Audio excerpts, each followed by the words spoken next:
अस्सलाम वालेकुम, शाराए दसूर से मैं हूं अब्दुल क़य्यूम सिद्दीकी और आप हैं AQS के साथ। और आज एक मरतबा फिर जस्टिस शौकत अजीज़ सिद्दीकी साबिक जज इस्लामाबाद हाई कोर्ट का मुकदमा उसकी कार्रवाई लेकर हाजिर हैं। आज की जो समाअत थी उसके अंदर भी जो वाक़यात का महवर रहा वो 2017 का तहरीक लब्बैक का धरना। उस धरने के हवाले से उस वक्त के DGC ISI जनरल फैज़, अदालती अहकामात, तहरीक लब्बैक और जस्टिस शौकत अजीज़ सिद्दीकी की तकरीर, इस पर जो है सवालात होते रहे। और आज एक मौके पर जब हामिद खान ने ये इल्ज़ाम धरा कि जस्टिस शौकत सिद्दीकी को बरतरफ करने का फ़ैसला देने वाली सुप्रीम जुडिशल काउंसिल उस वक्त के ISI के ज़ेर असर थी, तो जस्टिस उमर अता बंदयाल ख़ासे तैश के अंदर आए और उन्होंने हामिद खान से ये कहा कि अब आप बाउंड्री क्रॉस कर रहे हैं, आप सीनियर वकील हैं, हम आपकी बहुत इज़्ज़त करते हैं, लेकिन आप ये जनरल और स्वीपिंग स्टेटमेंट्स देकर इस किस्म के इल्ज़ामात मत लगाएं। जुडिशल काउंसिल का, सुप्रीम जुडिशल काउंसिल का मैं भी रुकन हूँ। इस पर हामिद खान ने कहा कि मैंने साबका सुप्रीम जुडिशल काउंसिल की बात की है। आज की समाअत में हामिद खान जो जस्टिस शौकत अजीज़ सिद्दीकी साबिक जज इस्लामाबाद हाई कोर्ट के वकील हैं, उन्होंने अदालत थी के अहकामात पर वो रेफरेंसेस जो कि शिकायत जो कि जस्टिस शौकत सिद्दीकी के ख़िलाफ़ आई थी, उनकी टाइमलाइन बताई कि किस तरह से दो रेफरेंसेस आए, किस किस वक्त पर आए और उन पर क्या क्या कार्रवाई हुई, क्यों शोकाज़ नोटिस जारी होने के 10 माह तक जो है उन दो शोकाज़ नोटिस पर कार्रवाई नहीं हुई, जिसकी बुनियाद पर जस्टिस शौकत सिद्दीकी को बरतरफ किया गया। उनका मुकदमा यही है कि उन के ख़िलाफ़ जो सुप्रीम जुडिशल काउंसिल ने कार्रवाई की वो बदनीति पर मबनी थी और किसी बग़ैर इंक्वायरी के थी। आज हामिद खान जो हैं उन्होंने ये भी कहा कि अगर ऐसी नज़ीर बना दी गई कि बग़ैर किसी इंक्वायरी के जज को किसी भी बुनियाद पर किसी भी वक्त किसी भी तरह बरतरफ कर दिया जाए, तो ये ना सिर्फ इंडिपेंडेंस ऑफ जुडिशरी बल्कि किसी भी जज का जो सिक्योरिटी ऑफ टेन्योर है और जो उसको कॉन्स्टिट्यूशनल गारंटी है उसके बरखिलाफ़ होगा। आज की धुआंधार कार्रवाई कहाँ कहाँ पहुँचती रही, पीछे क्या कुछ होता रहा, हक़ाइक़ से पर्दा उठ रहा है या हक़ाइक़ पर पर्दा डाला जा रहा है। आज जजेस ने यह भी कहा कि जजेस का ये काम नहीं है कि वो न्यूक्लियर पॉलिसी, CTBT या ख़ारजा पॉलिसी के हवाले से तकारीर करते फिरें। जस्टिस एजाजुल एहसन का ये कहना था और मुझे याद है कि आबादी को कंट्रोल करने और डैम फंड के अंदर मामलात भी वो सुनते रहे। बहरहाल नाज़िर साहब और हसनात मलिक साहब मेरे साथ हैं। तो नासिर साहब, आज की हाईलाइट क्या थी? आज तो ऐसा लगा कि जैसे 4 जज साहिबान जो है उन्होंने मुसलसल बात की। और मैं शुरू करूंगा इस बात से कि जस्टिस सरदार तारिक मसूद ने एक बड़ा वैलिड पॉइंट उठाया। हामिद खान साहब कह रहे थे कि 27 नवंबर 2011 का फैज़ाबाद धरना केस में जो ऑर्डर दिया और उसमें जो मुआहिदा जिस पर जनरल फैज़ के दस्तखत थे, उसके बाद से उनकी जान के दर पे ये सिलसिला शुरू हुआ और उसकी बुनियाद पर उनके ख़िलाफ़ ये कार्रवाइयाँ की गईं। तो इस पर जो है जस्टिस सरदार तारिक मसूद उन्होंने कहा कि एक तरफ आप ये उन सर्विंग ऑफिसर्स जिनके ख़िलाफ़ आप हुक्म दे रहे हैं, एक तो आपने उनके ख़िलाफ़ हुक्म दिया और फिर उसके बाद आप उनको बुलाकर अपने घर पर उनसे मुलाकातें करते रहे। आखिर क्यों ऐसा क्यों किया ये आपने? तो ये तो बड़ा भारी वज़न, भारी भरकम पत्थर इस रेफरेंस पे नहीं डाल दिया उन्होंने। एक्चुअली ये क़य्यूम साहब, मैं आज ये समझ रहा था कि आज चूँकि जस्टिस फॉर्मर जज Islamabad high court justice Shaukat मुझे नज़र नहीं आए थे आज कोर्ट में, आज शायद वो नहीं, तो आज फायरवर्क्स नहीं होंगे, स्मूथली काम चलेगा। लेकिन आज फिर भी फायरवर्क्स हो गए। वो कल मैंने आज फायरवर्क दूसरी तरफ से हुआ। हाँ, दूसरी तरफ। मतलब गुज़िश्ता रोज़ वो इश्तिहाल में आए थे शौकत सिद्दीकी, आज जस्टिस उमर अता बंदयाल मैं मुज़तरिब कहूँगा। एक्चुअली ये जो कल मैंने एक लफ्ज़ बोला था ना, एक्यूलीज हील्स, ये जो टीएलपी का धरना था ये एक्यूलीज हील्स बन गई है। हाँ, अब ये एक्यूलीज हील्स, ये कल हमने इसका प्रोनाउंसिएशन गलत किया था, तो आज एक एक्यूलीज है लफ्ज़। मेरे मुंह से असल में मैं बोलना एक्यूलीज चाह रहा था, लेकिन वो गलती से काइल्स बोल गया। वो साबिक जज नहीं थे फ़ारूक इरफान साहब, उनके भाई हसन इरफान साहब, उन्होंने कॉल की और उन्होंने कहा कि जी ये लफ्ज़ की प्रोनाउंसिएशन ठीक नहीं थी तो आप ठीक कर लें, और उन्होंने फिर वो गूगल का प्रोनाउंसिएशन का वो भी भिजवाया, तो हम तस्लीम करते हैं। हाँ, तस्लीम करते हैं, गलती हो जाती है, वो स्पर ऑफ द मोमेंट में मुंह से कुछ भी निकल सकता है, चले तो इसके लिए माफ़ी। तो लेकिन ये कि मैंने आपको कल कहा था ना कि एक्यूलीज हील्स बन चुकी है, तो ये जब भी मामला आता है ना तो कुछ ना कुछ गड़बड़ हो जाती है, कोई मतलब कोई ना कोई फायरवर्क्स हो जाता है। लेकिन आज हामिद खान साहब ने एक बड़ी ज़बरदस्त बात की। उनका ये कहना था कि मेरे ऊपर पहले एक रेफरेंस आया जो उनकी जो घर के में एक्स्ट्राऑर्डिनरी एक्सेसिव वो जो रेनोवेशन हुई थी, हाँ, उसके ख़िलाफ़, उस पर कोई ख़ास चीज़ नहीं हुई थी, फिर वो उसके साइन एंड डाई वो एडजन भी हो गई थी। उसके बाद जो असल में उन्होंने 31 जुलाई 2018 को, उसके बाद फिर उन्होंने एक केस की हेयरिंग शुरू की थी धरने के ऊपर। जब धरने के ऊपर हेयरिंग शुरू की थी तो उसके बाद उन्होंने उनका एक ऑर्डर दिया था, और उस ऑर्डर में ये उन्होंने जो एग्रीमेंट हुआ था धरने के अरकान, और नासिर साहब यहाँ मैं थोड़ी सी हमारे व्यूअर्स की वजाहत के लिए मैं कर देता हूँ कि फैज़ाबाद धरना केस का जो फैसला है वो है 27 नवंबर 2011 का। फिर उसके बाद उनके ख़िलाफ़ 2 शिकायत आईं, एक जस्टिस जमशेद दस्ती और कलसूम मिस कलसूम जो है उनकी। फिर उसके बाद 10 महीने उस पर कार्रवाई नहीं हुई। 21 जुलाई को जो है वो तकरीर की शौकत सिद्दीकी साहब की पिंडी बार से, और 31 जुलाई को फैसला आया जो पुराना रेफरेंस था उस पर, उस दरख्वास्त पर कि जी मुझे सीडीए से बाकी जजेस की रेनोवेशन का रिकॉर्ड भी दिया जाए, और एग्जामिन इन चीफ होना था 242 का, वो फिर तो वो फिर साने डाई एडजन हो गया और ये वाला केस उठा लिया गया। ये है मतलब वो ये कहना चाह रहे थे कि जब मैंने जजमेंट दी और मैंने उस एग्रीमेंट के ऊपर क्वेश्चंस उठाए, और उन्होंने कहा और ये कहा कि आर्म फोर्सेस के जो टॉप लीडरशिप है जिन्होंने ओथ लिया हुआ है कॉन्स्टिट्यूशन के तहत, उनका ये कोई काम नहीं है कि पॉलिटिकल एक्टिविटीज़ में इन्वॉल्व हों या कोई इस तरह के एग्रीमेंट्स करवाएं। तो उसके बाद ही चीज़ें आहिस्ता आहिस्ता चल रही थी, लेकिन उसके बाद थिंग स्टार्टेड मूविंग फास्ट। उनकी ये शिकायत है बेसिकली कि एकदम जल्दी होना शुरू हो गया। उसके बाद फिर जो है मुझ पर शो कॉज नोटिस हुआ इस तरह की, तो वो उनका और कहना, एक शोकॉज नोटिस के अंदर फैज़ाबाद धरने की रिट पिटीशन का हवाला देके भी कहा गया कि इसके अंदर जो है वो आपने ऐसी ऑब्जर्वेशन दी जो कि इदारों के ख़िलाफ़ थी। तो इस पे उनका ये कहना था कि दिस रिफ्लेक्ट्स कि सुप्रीम जुडिशल काउंसिल के ऊपर आईएसआई का कितना इन्फ्लुएंस था। इस पे जस्टिस बंदयाल साहब ने कहा था कि देखिए ये आप ज्यादती कर रहे हैं। ऐसे कहा था मतलब उन्होंने कहा था आप स्वीपिंग स्टेटमेंट दे रहे हैं, I am deeply grieved by such remarks.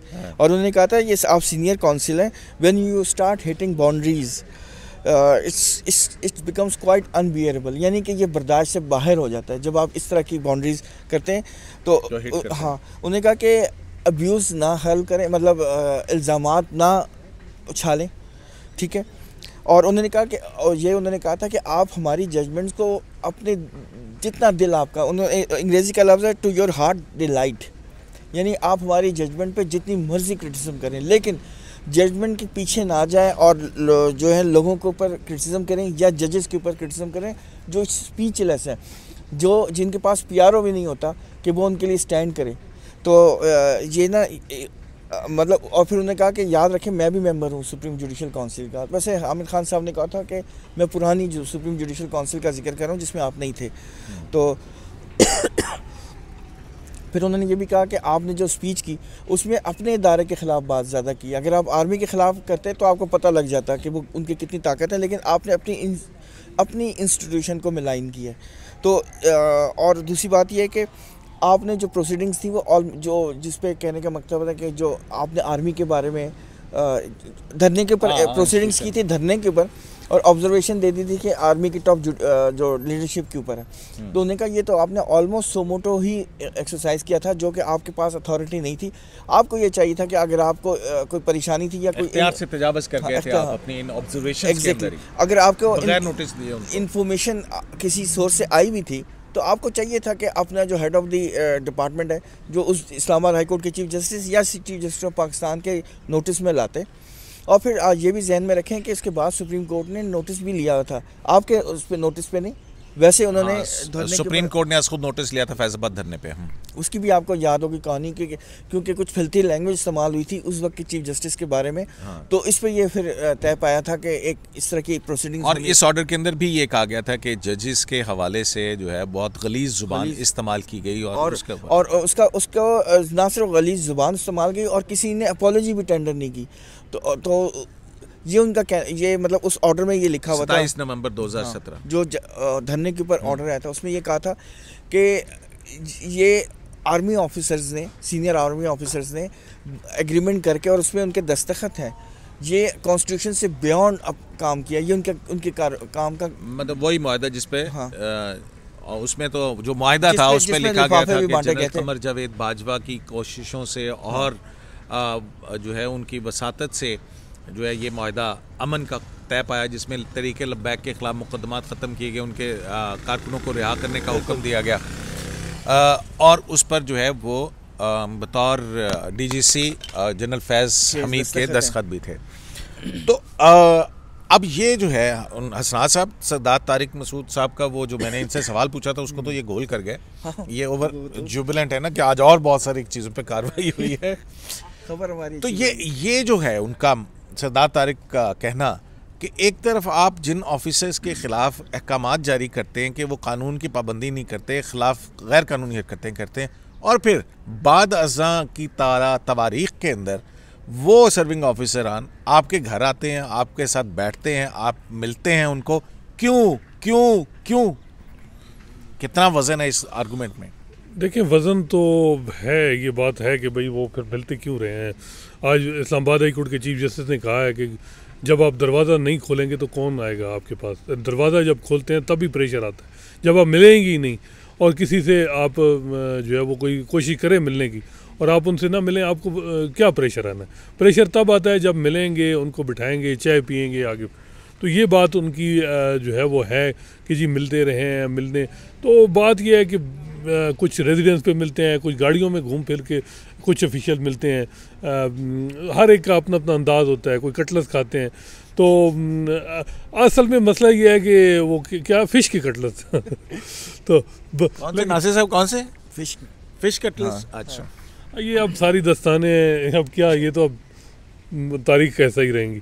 अच्छा, बात यह है कि जो शौकत सदीकी साहब आप कह रहे थे ना कि वो जल्दी आ गई, मेरी समझ में ये नहीं है। जो मेरी समझ है कि जी इसमें कि वो ISI के इन्फ्लुएंस पे सुप्रीम जुडिशल काउंसिल जो कुछ कर रही थी, उस वक्त मसला ये आ रहा था कि नवंबर में अनवर कासी साहब रिटायर हो रहे थे और ये इनको चीफ जस्टिस बनना था। अनवर कासी साहब के खिलाफ भी एक रेफरेंस था। हाँ, वो फिर वादा माफ गवाह बनेंगे। जिस दिन इनकी बरतरफी का ऑर्डर आया है सुप्रीम जुडिशल काउंसिल का, अनवर कासी साहब की हफ्ते बाद बरियत का जो है वो फैसला आया, उनका हो गया कि केस नहीं बनता उनका। तो बात ये आ रही थी कि भाई इनको चीफ जस्टिस नहीं बनने देना, मतलब ये आ रहा था कि एक एज ए जज कोई प्रॉब्लम नहीं थी, प्रॉब्लम थी कि चीफ जस्टिस के पास जो इख्तियारात हैं इस वक्त पाकिस्तान की जुडिशरी में, चाहे चीफ जस्टिस अपने पास 5 केस लगाए, चाहे 20 लगाए, चाहे 10 बजे अपनी जो है वो काज लिस्ट ख़त्म कर दे और किसी जज के पास लगाया ही नहीं केस जो है वो सर्विस कॉन्स्टिट्यूशनल मैटर आपको, तो ये डिस्क्रिशनरी पावर जो इस वक्त किसी भी चीफ जस्टिस की, चाहे हाई कोर्ट की चाहे चीफ जस्टिस ऑफ पाकिस्तान की, वो बहुत ज़्यादा है। वो मेरा ख्याल है कि सुप्रीम जुडिशल काउंसिल के जो उस वक्त की सुप्रीम जुडिशल काउंसिल थी, उनको इशू था कि जी इनको चीफ जस्टिस बनने से पहले ही फारिग किया जाए। तो ये प्लान जो है ये बड़े अरसे से, ये तो आपने कल के प्रोग्राम के अंदर बड़ी तफसील से और ये जो आज कह रहे थे ना कि जल्दी में थे, इन्फ्लुएंस में थे, आज मेरा ख्याल है कि इसमें मैं आपको बताऊं कि एक सुप्रीम जुडिशल काउंसिल के मेंबर ने कहीं बात की, उन्होंने कहा काश हम शौकत सदीकी साहब को शौकत सदीकी को किसी और ग्राउंड पे रिमूव करते, काश। वही जिन्होंने ये फैसला लिखा है। मैं अब इसको नहीं कहूँ, उन्होंने कहा काश किसी और ग्राउंड पे करते, तो मीन है कि यार ग्राउंड कुछ और होता लेकिन फारिग करना ही था। हाँ, ये था आपका। हाँ। नहीं तो मैं ये कह रहा हूँ कि जैसे सरदार तारिक मसूद के इस ऑब्जर्वेशन से आपको नहीं लगता कि, मैं देख रहा था अटॉर्नी जनरल बड़े खुश हुए थे इस बात पे, ऐसा लगता है जैसे अटॉर्नी जनरल के दिल की बात कर दी है आज जुड़ी, तो उनका जो जैसे शौकत सिद्दीकी का मैलेफिडे का आंसर है वो तो डिमोलिश नहीं होता। देखिए वो आज बार बार जजेस का ये था कि जी ये इंस्टीट्यूशन के अपने मामलात इस तरह नहीं होते कि हर चीज़ अपने आप को मुलायन करें। आपने वो MR कियानी की भी बात की तो उन्होंने कहा जी और उन्होंने इंस्टीट्यूशन की बात की, अपने इदारे को तो मुलायन नहीं किया ना। हाँ, ये तो जैसे सरदार तारिक ये बात थी, तो वो इनका ये था कि अपनी जुडिशरी को इस तरह क्यों इन पे सवालात उठाए गए, ये असल कंसर्न था। और जो शौकत साहब का था, मेरा ख्याल है कि जजेस की जो आज तकरीबन सेम पेज पे ही लगे हैं, उन सब का ये है कि जो स्पीच की गई वो गलत की गई शौकत सिद्दीकी साहब की, और वो मिसकंडक्ट की, क्योंकि उसमें उन्होंने जस्टिस मुनीर का जिक्र किया था, फिर अपने चीफ जस्टिस का जिक्र किया था। तो वो क्योंकि वो उन्होंने कहा कि जजेस तकरीर करते, एजाजुल एहसन साहब ने कहा कि CT BT और न्यूक्लियर पॉलिसी, खारजा पॉलिसी, और इसके ऊपर ये कोई हमारा जजेस का डोमेन थोड़ी है कि उसके ऊपर हम तकरीरें करते फिरें। अच्छी बात। और ये कोई ये तो इसका मतलब है कि वो डोमेन नहीं है, तो आइंदा अगर किसी जज ने कोई ऐसी बात की तो फिर वो मिसकंडक्ट का आएगा। बिल्कुल। तो ये भी तो हामिद खान साहब का कहना था कि 209 के अंदर यही तो प्रोटेक्शन की इंक्वायरी करके करें, आपने जो करना। मेरा ख्याल है कि ये बिल्कुल बात ठीक ही एजाजुल एहसन साहब ने कि ये फॉरेन पॉलिसी और ये मामलात नहीं करने, लेकिन जो कुछ साकिब निसार साहब के आखिरी साल में होता रहा, बहबूद आबादी को कंट्रोल करने के भी यहाँ तरीके, और तारिक जमील साहब को बुलाया गया उस वक्त, क्या ये जजेस को इस तरीके की कॉन्फ्रेंस जेब देती है, मुझे ये बताएं, या बारूद से गिरा दें नस्ला टावर। देखें आप सिलेक्टिव ना रहें, सारी चीजें फिर सामने रखें ना। बात यह है कि अगर एक चीफ जस्टिस पाकिस्तान है कोई भी, और वो लेकिन चीफ जस्टिस ने भी पीछे कहा है कि हम सर्दियों में सर्दी वाला और गर्मियों में गर्मी वाला फैसला नहीं देते। गुलजार साहब की मैं बात नहीं कर रहा, मैं ओवरऑल कर रहा हूँ कि जी चीफ जस्टिस पाकिस्तान अगर वो क्रीज से बाहर खेले तो उसको पूछने वाले नहीं। यानी मैंने कहा कि 5 कंप्लेनें साकिब साहब के खिलाफ थी और उनमें वैलिड कंप्लेन थी, क्यों नहीं टेकअप हुई, क्यों शौकत सिद्दीकी साहब की हुई? वजह यह है कि ये अमूमन हाई कोर्ट के जजेस कहते हैं कि हम पे जो सीनियर जजेस का दबाव रहता है। वो एक दफ़ा साकिब साहब ने कहीं शौकत साहब को कहीं कहा कि यार तुम क्यों हमारी नौकरियों के पीछे लगे हो। ऐसे ये शौकत साहब इस चीज़ को गवाही देंगे कि यार जब वो हाजिर थे कि यार ये तुम क्या फैसले दे देते हो, हमारी नौकरियों के पीछे लगे। तहरीक लबैक में उस वक्त साकिब निसार साहब के खिलाफ ही बातें की गई थी। बात ये है कि मैं वही कह रहा हूँ कि सिलेक्टिव चीज़ें ना नहीं होनी चाहिए क्रॉस द बोर्ड पर। अगर इंस्टीट्यूशन कह रहे थे ना आज कि जी आप क्यों कंट्रोवर्सी में चल गए, तो यहाँ जो पोलिटिकल इंस्टीट्यूशन पोलिटिकल पर्सनैलिटी के हवाले से किस तरीके से सो मोटो ले के मामलात किए गए, तो वो भी तो है कि जी अगर सुप्रीम कोर्ट चीज़ें भी तो लेके चल रही है ना। हाँ देखिए वो सारा बैगेज फिर वो आएगा कि हर तरफ से मामलात। बाकी जो आज बड़ी अच्छा ये चीज़ हुई है जो मुझे समझ आई कि जजेस ने इस चीज़ को बुरा माना कि जो रिमार्क्स थे हमारे मिलिट्री इंस्टीट्यूशन के हवाले से जो ऑर्डर में लिखे जो शौकत सिद्दीकी साहब ने उसको जस्टिस उमर अता बंदियाल साहब ने कहा कि इस किस्म के रिमार्क जब मैटर ही पेंडिंग नहीं था तो उन्होंने दिए क्यों। तो इस बात को उन्होंने इंडोर्स किया कि जो शौकत था वो ठीक था। तो मेरा ख्याल है ये इट्स अ गुड ओमन फॉर दोज इंस्टीट्यूशन की जो फ्यूचर चीफ जस्टिस हैं वो कितने इस मामले में सेंसिटिव हैं कि इस किस्म की कंट्रोवर्सी में जजेस को नहीं पढ़ना चाहिए। अच्छा जी क्या दूसरा एंगल कौन सा है? नासिर साहब कौन सा निकाल रहा है आप? जजमेंट में जब जजमेंट आवाज आती है ना तो उसके ऊपर रेफरेंस नहीं आ सकता। तो यही हामिद खान साहब एम्फसाइज कर रहे थे कि चूंकि जब कलसूम बीबी और जमशेद दस्ती साहब ने ऑर्डर गलत हो सकता था, और अगर वो ऑर्डर गलत था और हाई कोर्ट ने अपनी जुरिस्डिक्शन से एक्सीड किया था तो अटॉर्नी जनरल को नोटिस था, अटॉर्नी जनरल जो है वो उसके खिलाफ सुप्रीम कोर्ट में आ सकते हैं। मैं वही कहना चाह रहा हूँ ना कि जब ये उनके इल्ज़ामात हैं हामिद खान साहब के कि जब प्रीमियर इंटेलिजेंस एजेंसी ने देखा कि यार ये रेफरेंस भी कारगर साबित नहीं हुआ तो फिर उन्होंने शो कॉज नोटिस करवाया। और वही उनका कहने का मतलब है कि supreme judicial council was under the influence तो ऑफ ऐसे। अब मेरे मुंह से बार बार क्यों निकलवाते हैं? तो ये समझने की कोशिश कर रहा हूं, निकलवाने की बात नहीं कर रहा। ये उनकी शिकायत है। और इस पे फिर कोर्ट ने ये भी कहा कि देखें जो रेफरेंस था जिस पे आपको रिमूव किया गया है वो सो मोटो खुद सुप्रीम जुडिशियल काउंसिल ने उठाया है, वो कंप्लेंट नहीं है। तो और वो एडमिटेड फैक्ट्स हैं कि आपने स्पीच तो की है। हाँ नहीं तो लेकिन उसमें जो है वो जब ये शिकायत आई तो उसके बाद एक जज, आपको पता है ना कि एक सुप्रीम जुडिशल काउंसिल में एक जज को भिजवाया जाता है, और जिस जज को भिजवाया गया था वो जस्टिस आसिफ सईद खोसा थे, और उन्होंने कहा कि देखा कि प्रेमा फेशाई ये मिसकॉन्डक्ट बनता है तो फर्दर जो है ना वो प्रोसीड किया गया। और हामिद खान साहब का यही कहना था कि जब ये तस्लीम किया गया कि ये फर्दर उसका केस है तो यहाँ पे जो है उसकी इंक्वायरी होनी चाहिए थी, और इंक्वायरी का ना होना जो है ये असल में डिप्राइव करता है शौकत सिद्दीकी को। तीसरे वाले रेफरेंस में जिस पे स्पीच है, आगे चीफ जस्टिस बन जाते हैं, तो स्पीच वाला इशू है, इंक्वायरी स्पीच। वो यही कहता है कि अगर आपने इंक्वायरी वाला कंसेप्ट ख़त्म कर दिया क्योंकि ये मेलिफिडी की वजह से हुआ था, तो फिर आइंदा मिलिट्री रिजीम में अगर खुदा ना करे कुछ ऐसी बात हो तो जजेस को छोटी छोटी बातों पे इवन बेगमात से लड़ाई के ऊपर शो कॉज नोटिस इशू हो जाया करेंगे और घर चले जाया करेंगे वो।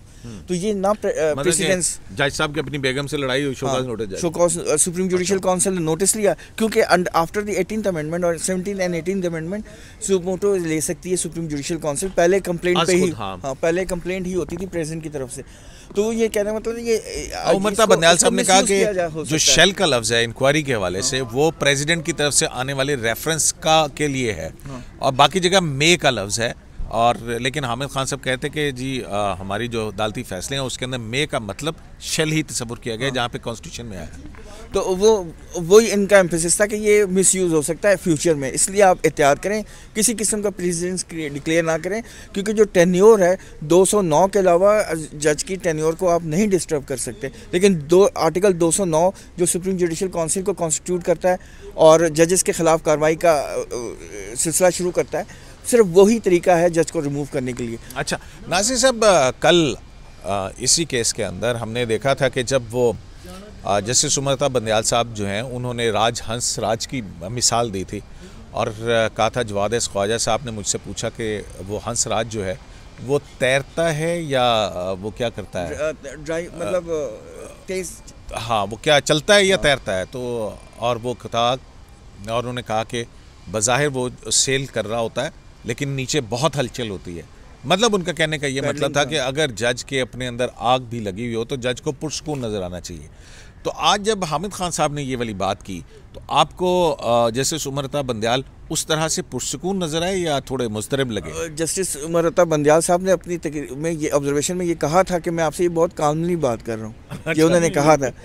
तो बहरहाल क्यों आज मेरा ख्याल है कि जिस नहीं कोई ऐसी बात नहीं है कि बंदयाल साहब की बहुत सी चीज़ों में हम उनको क्रिटिसाइज़ भी करते हैं जब उनके आर्डर्स पे फैसलों पे, लेकिन ओवरऑल उनका जो कंडक्ट है वो बहुत से मतलब मेरा ख्याल है जजेस के लिए एक आप कहें कि वो एक नमूना है, इस वजह से कि वो पर्सनल नहीं होते कभी भी। अमूमन मैंने देखा है यहाँ तो जजेस इस तरह के पर्सनल हो जाते हैं, आपको भी पता है कि क्या कुछ मामलात हो जाते हैं।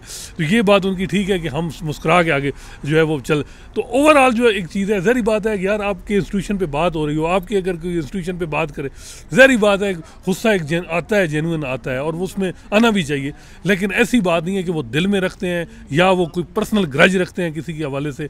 मेरा ख्याल है कि मैग्नेमिटी वाले जज हैं, इस मामले में उनको दाद बनती है और देनी चाहिए कि वो पर्सनल ग्रजेस नहीं रखते, और साकिब नासिर साहब भी इस चीज़ को एंडोर्स करेंगे। नहीं, इसमें कोई शक नहीं है कि वो बहुत पोलाइट तरीके से बात करते हैं। लेकिन उन्होंने कहा कि खान साहब हम आपकी बड़ी इज्जत करते हैं, आप अब now you are hitting the boundary, और इस तरह से आप इल्ज़ामात मत लगाएं।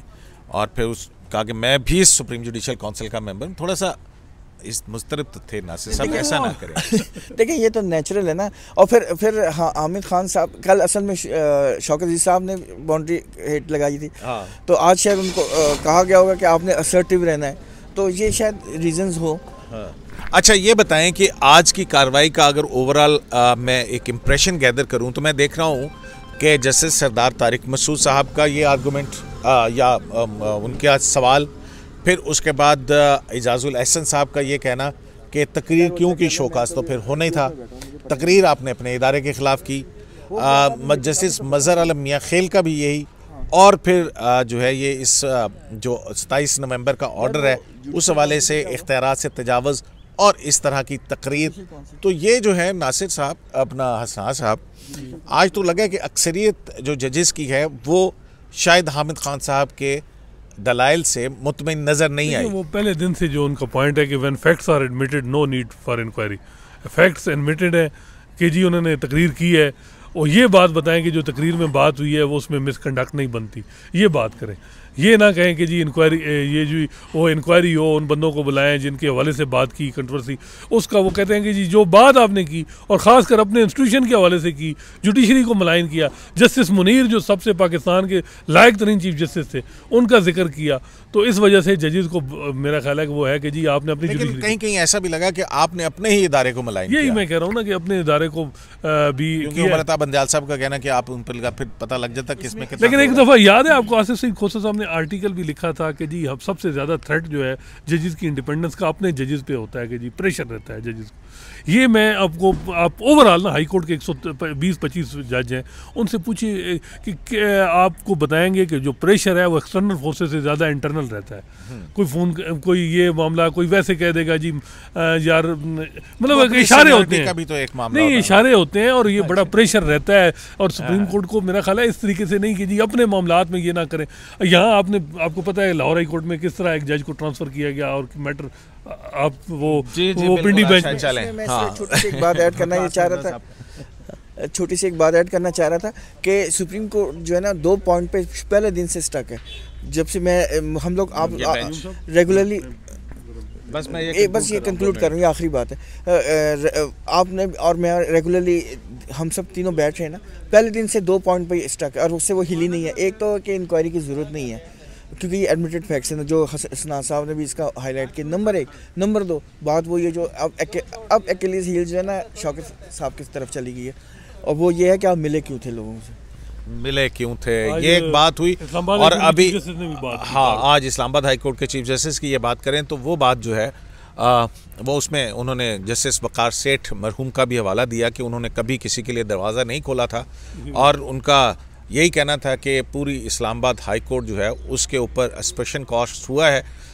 लेकिन उसमें एक डेवलपमेंट ये है कि राना शमीम की तरफ से जो है उनके वकील लतीफ़ आफरीदी पेश हुए। उन्होंने कहा कि राना शमीम को भी यहाँ पर हरासा किया जा रहा है, जबकि उनके नवासे जिसके पास वो बयान हल्फी था उसको बरतानिया में किया जा रहा है। अटॉर्नी जनरल फॉर पाकिस्तान ने इसके ऊपर अदालत में कहा कि ये बहुत संगीन किस्म का इल्ज़ाम लगाया जा रहा है। ये इस तरह का इल्ज़ाम, इस पर जस्टिस अता मिनल्ला साहब ने भी कहा था कि बरतानिया के अंदर किसी को हरास करें, ये कोई बात है, मामूली बात है, ये ऐसी बात नहीं हो सकती है।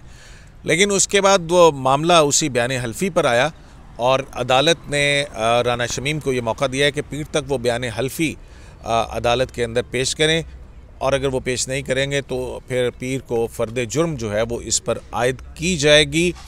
और राना शमीम ने अपना जो बयान दाखिल किया है उस बयान के अंदर उन्होंने इस बात को एडमिट किया है कि बयान हल्फी के वो मंदरजात जो अंसार अब्बासी की ख़बर के अंदर शाया हुए बिल्कुल वही मंदरजात हैं और वही बयान हल्फी है जो सोशल मीडिया के ऊपर गर्दिश करता रहा। और साथ ही उन्होंने ये भी कहा है कि अगर उनके इस अमल से किसी की दिल आज़ारी हुई है तो वो उस पर उनको उसका पछतावा है। अब जो जैसे शौकत अजीज़ सिद्दीकी का मुकदमा है, जैसा कि हमने कल कहा था कि ये बड़ा ही एक ट्रिकी है कि जजेस का कोड ऑफ कंडक्ट, जजेस के मयार, जजेस की फ़ैसले और जुडिशरी के हवाले से बहुत सारे अहम कानूनी नुकात हैं जिन पर देखते हैं फ़ैसला आता है। जस्टिस उमरता बंदयाल ने हामिद खान से कहा है कि अपने आर्गूमेंट को समेटें, गो के कोई तारीख नहीं दी गई है लेकिन अगले हफ्ते के लिए समाअत मुलतवी कर दी गई। शराए दस्तूर से अब्दुल करीम सिद्दीकी को AQS लाइव से इजाज़त दीजिए। हसनान साहब तो चले गए हैं, हमें भी इजाज़त दीजिए। अल्लाह निगहबान।